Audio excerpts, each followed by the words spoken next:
दोस्तों, ईरान बंधक संकट की वजह करीब आधी सदी पुरानी थी। सारा झगड़ा और खेल तेल का था।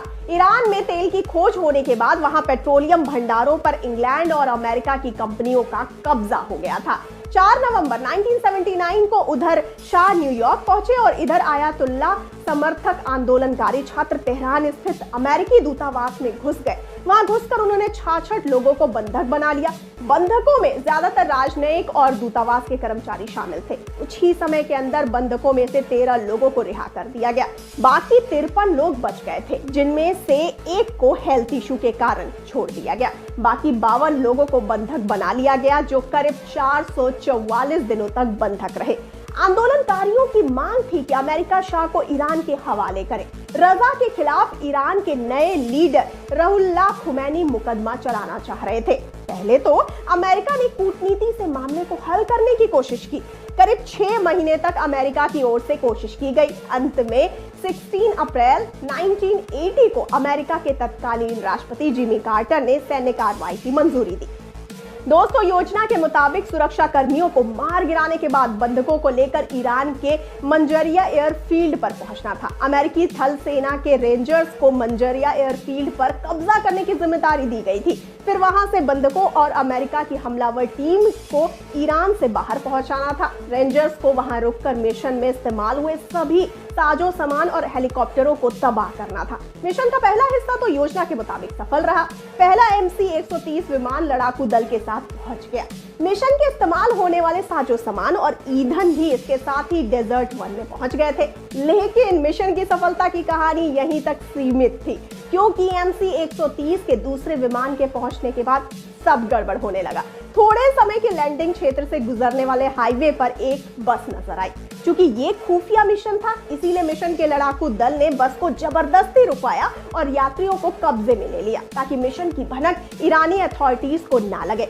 उतने में एक टैंकर ट्रक डेजर्ट 1 की ओर तेजी से आता दिखाई दिया। उस टैंकर को उड़ाना पड़ा, जिससे एक यात्री की मौत हो गई। बाकी के MC-130 के विमान भी थोड़ी देर में पहुंच गए और वे हेलीकॉप्टरों का इंतजार करने लगे।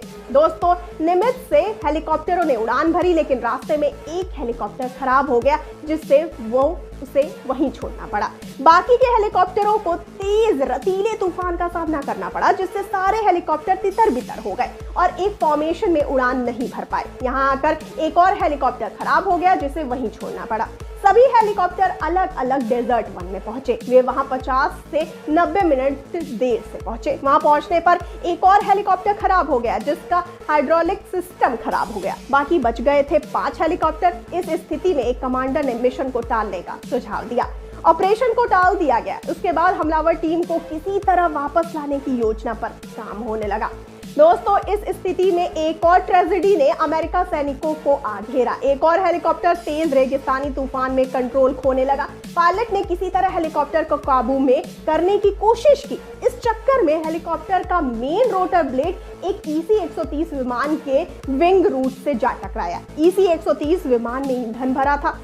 दोस्तों, इस टकराव की वजह से हेलीकॉप्टर और विमान दोनों में विस्फोट हो गया और धू-धू कर वो जलने लगा। इस हादसे में अमेरिकी नौसेना के 3 जवान और वायुसेना के 5 जवान मारे गए। दोस्तों, अमेरिकी वायुसेना के पायलट और को-पायलट बच तो गए, लेकिन बुरी तरह जल गए थे। इस चक्कर में मिशन की गोपनीय फाइल भी जलकर राख हो गई। कुल मिलाकर ऑपरेशन बुरी तरह नाकाम रहा। खैर, बाद में अमेरिकी बंधकों को छोड़ दिया गया था। दोस्तों, इस तरह के international mission operation Eagle Claw को बागी 4 का हिस्सा बनाया जा सकता है, जिसमें टाइगर अमेरिकी पायलट की भूमिका को निभा सकते हैं। आपका इस बारे में क्या कहना है? अपनी राय हमें जरूर बताइए कमेंट सेक्शन में। और जाते जाते इस वाले वीडियो को कर दीजिए लाइक और शेयर और चैनल को सब्सक्राइब करना बिल्कुल ना भूलिए। और मुझे यानी श्रुति को दीजिए इजाजत। नमस्कार।